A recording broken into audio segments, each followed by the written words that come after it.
Forze di polizia per Italia alla sicurezza, il gruppo consigliare di Forza Italia che intende sollecitare una presa di posizione da parte della Presidente della Regione Friuli Venezia Giulia, Deborah Serracchiani. Vediamo come. Forza Italia lancia l'allarme sicurezza in Friuli Venezia Giulia. Italia e il comparto mettono a serio rischio la sicurezza in regione.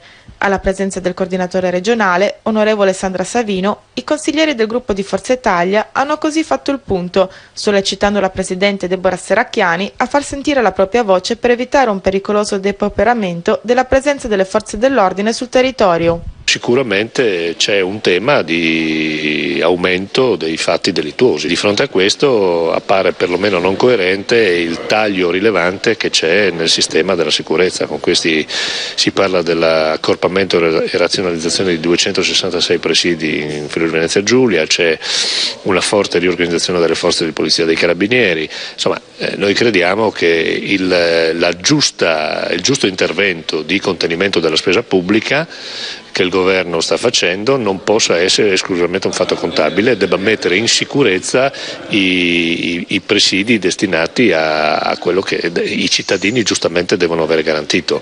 Non è possibile assistere alla moltiplicazione di furti e rapine, non è possibile addirittura guardare a dei commercianti che devono stare attenti e quindi devono essere accompagnati contrattualizzando e pagando le guardie giurate per prendere gli incassi della giornata e portarli in banca.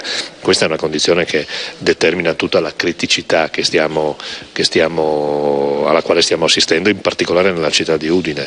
Quindi non dobbiamo esagerare quando trattiamo materie di questo tipo, che sono materie sensibili, però con responsabilità dobbiamo porre questo problema e richiamare l'attenzione della Presidente della Regione ad affrontare questo tema con il Governo con tutta la forza necessaria appunto per garantire ai cittadini un diritto fondamentale che è quello della sicurezza e della propria tranquillità.